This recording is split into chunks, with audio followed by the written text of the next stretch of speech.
Hello, I'm your professor, Dr. Stephen Haggard, and today I'd like to talk to you about valuing small businesses. If you go to the owner of a small business and you ask them, what is the value of your business?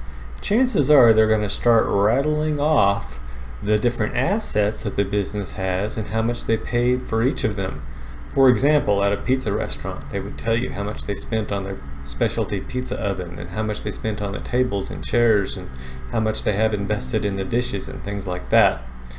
But this is not the true market value of the business. The true market value of the business also involves the reputation, the clientele, the fact that this thing is already a going concern, and so there's additional value over and above. The question becomes then, how much is a business truly worth? And this is an important question for you if you're thinking about buying an existing small business. It's also an important question if you're thinking about selling your small business, because after all, typically selling a small business is a path to retirement for many folks. And so today we're going to talk about what constitutes the value of a firm. Now, in finance, the way that I teach it at the corporate level, we say that the price or value of anything is the present value of the future cash flows. Now, the future cash flows, of course, would have to be estimated because none of us know the future perfectly, but we can look at the current cash flows and try to get an idea what those would be.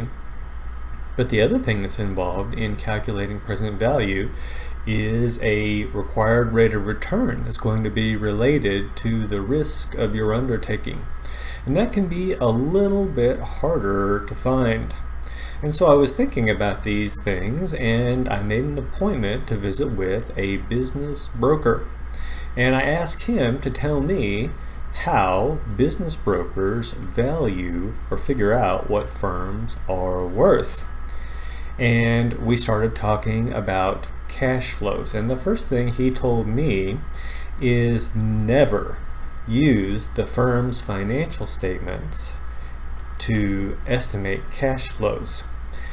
People will lie on their financial statements. We know people are scumbags and people will lie for money, and so it makes absolute perfect sense that someone would try to hand you fraudulent financial statements.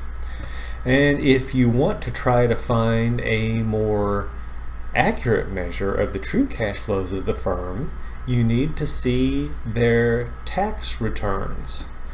Now, keep in mind that on a financial statement, if they're trying to sell the business, there is an incentive to inflate the numbers. But on taxes, there's an incentive for them to lowball their income. For example, they may take in money in cash and never bother to record it for tax purposes. And they will try to sell the business based on those cash flows, including that cash that they don't report. Well, that means that the tax expense that you're looking at there, when you do it correctly, is going to be higher than what they report. And so you always want to look at their tax returns and never pay for any cash flows that are not included on the tax returns. I thought that was really good advice.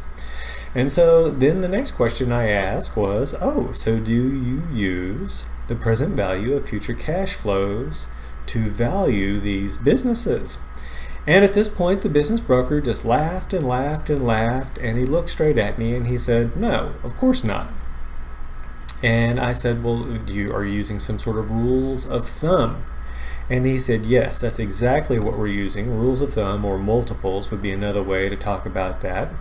And I say, well, how do you know what these are for the different kinds of businesses? Because there are lots and lots of different kinds of businesses out there.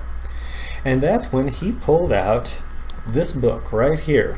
It is the Business Reference Guide. Now, this one is the 2015 version. They come out with a new one every year. And if you want to learn more about this book, I've included a link in the description below, and you can click on that and read about this book. Now, this book is actually quite expensive. I mean, it doesn't look expensive, but it is.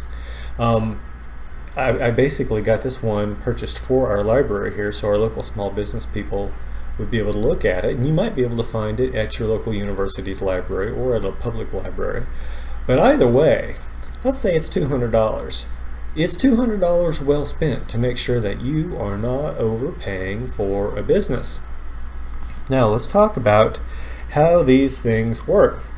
First of all, this book contains all sorts of valuations based on different kinds of things, and the different things that they do multiples of would include sales is the first one. Now sales is really easy, and it's one of the cleanest measures because it doesn't have all this sort of depreciation, amortization, interest, taxes, all that sort of stuff. It's a number that we can all agree on the meaning of. Sales. It's fairly simple. And so multiples of sales is a very popular way to value these businesses. And then they've got a measure called EBDIT, which most of us would refer to as EBITDA or EBITDA, depending on what part of the country you're in, which is just earnings before interest, taxes, depreciation, and amortization. And the way they talk about it is earnings before depreciation and other non-cash expenses, interest and taxes. By the way, amortization is another non-cash expense. And so that's what EBDIT is. And then they also have multiples based on EBDT. In other words, take that last thing and subtract the interest out, and you've got EBDT. And then finally, this was the first time I'd ever seen this one, was in this book. It's called Seller's Discretionary Earnings. Now, Seller's Discretionary Earnings, they call it SDE. And it turns out apparently this is like the big thing for valuing businesses in this way with the multiples and the rules of thumb. And here's what it is.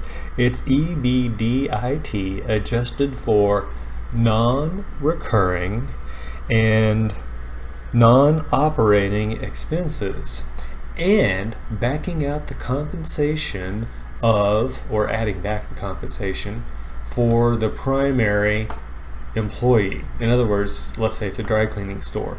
The manager, if they were also the owner, we will back out that salary there or add it back, and that way we're truly looking at the value to the owner, assuming that the owner is going to work at the facility. Okay, so that's one of the popular ones, is seller discretionary earnings. Now let's talk about these rules of thumb and how to use them. First of all, I just want to give you a little idea of how this book is put together. Here we have, I'm going to talk about dry cleaners. First thing though I want to tell you about, you can see they've got drive-in theaters there, and the rule of thumb is 2% of annual sales plus equipment and real estate. Now, why in the world would it just be 2% of annual sales? And the answer is this: the higher the growth rate in a business, the higher the percentage or multiple is going to be. What's the growth rate at a drive-in movie theater? These things are dying like flies. And so this industry is basically dying. And so because you're basically gambling when you buy one of these things, you don't want to pay very much for it. Now, if you've never been to a drive-in movie theater, I highly recommend it just as a cultural experience. And I'm going to give you a pro tip here, and that is take a roll of paper towels and spray glass cleaner with you, because by the time you drive far enough out into the sticks to find one of these things, your windshield is going to be covered with dead bugs, and that might interfere with your enjoyment of the film. Okay, so now let's talk about dry cleaners. We've got several rules of thumb here, and you say, wait a minute, how do I know which one to use? The answer is you don't. What do you do then? What I would do is calculate as many of those rules of thumb as possible to come up with several different estimates. And what you're going to find is that many of these things will cluster around the same area, and then you'll have some outliers. And what I would tell you to do is to find the most likely value is to take those clustered values and find the average of that cluster. That's your most likely value. Now, what would you offer for the business? Maybe you go with the lowest one and you actually trot that out to the potential buyer as proof that you're paying the right amount for the firm. However, if you're a seller, what are you going to do? Of course, you're going to start by asking the highest valuation that you get from doing these rules of thumb. And so probably after negotiation, you're going to wind up back around this clustered value anyway. But that's how I would go about that. And then we have some pricing tips, and they tell you about the age of the equipment, things in the lease, things like that you really need to know before you buy a dry cleaning business. And then there are some expert comments. Long story short, there is a lot of good information in here, especially if you are not an expert in the business that you're trying to buy. And even if you are, you probably don't know the market value of those particular things. So this book is an amazing, amazing reference. And so I highly recommend, by the way, once again, it's cheap preventative medicine to keep you from overpaying for a business or from selling your business too cheaply. Once again, people tend not to know what their business is worth, maybe worth a lot more than you think. And so be sure to look at that book before you do anything like that. Now let's talk about one last thing here. Remember, we started out by saying that the true value of a business is the present value of the future cash flows. And so what that means is if you pay the true value for the business, then it's going to be a zero net present value project for you. Now in finance, we say we only accept positive net present value projects. And so you're either going to have to find a way to increase the future cash flows of the business, or you're going to have to find a way to reduce the risk of the project so you can reduce that required rate of return. Well, given that the majority of the risk has to do with just the nature of the business itself, you really can't get rid of that. And so we need to focus on those cash flows. So how do we increase our future cash flows? Well, there's two basic ways. One, we can either increase the revenues by growing our sales. Some people mistakenly think that raising prices is the answer, but basically that may destroy your business, especially if you're in a competitive market. But you can grow sales by acquiring additional customers, though that's not quite as easy as it might sound. And the other way is by cutting your expenses. But you need to be careful not to cut your expenses in a way that is going to anger your customers, because you don't want your customers going elsewhere. I'll give you an example on one business that I've seen here locally. I won't name it, but they sell office furniture. It was getting close to my wife's birthday, and she said she wanted a new Herman Miller office chair. Now that's an expensive chair, but when people love each other very much, they're willing to spend $800 for an office chair. So I said, okay, I'll buy you the chair. And so we went to the local Herman Miller dealer and we put the chair on order. And I asked, what kinds of payments do you accept? And the young lady said, oh, we accept we have wide variety. We either accept cash or check. I said, so you don't accept credit cards? She says, no.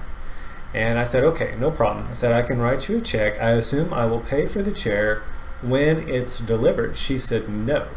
You will pay for the chair now. Then we will put in the order, and perhaps 6 weeks from now, you'll get a call from us telling you that the chair is in and you can come pick it up. Those are about the tightest payment terms I've ever heard of. Cash well in advance of receiving the product. Usually, at least from a business perspective, we expect to receive the product and have to pay within, say, 30 days. And so one of the ways that these people could grow their business is by loosening their credit terms. Now, I'm not telling you to go out and loan money to losers, people who can't pay their bills, but I am telling you that with those kind of payment terms, not everybody could afford to spend that kind of money up front and just wait for a chair. And so by accepting credit cards, or by, at the very worst, say half upfront, half on delivery, they could actually probably increase their customer base and increase their sales. And so you need to figure out ways that you can increase the cash flows, the future cash flows of this business that you're buying, or it is not going to create any wealth for you. You're just going to be basically treading water. And so you need to be very careful when you look at these things. Of course, you don't want to necessarily tell the person you're buying the business from what your ideas are for improvement, because they might do it, and then they would have higher future cash flows, and they would turn around and demand a higher payment from you. So keep your secrets to yourself on how you're going to improve their business. Well, I hope you enjoyed this talk. If you have any questions, please put them in the comments below. If you like the video, please feel free to subscribe, and you can tap on that little bell, and that way you'll be notified when I post a new video. Thanks for your time.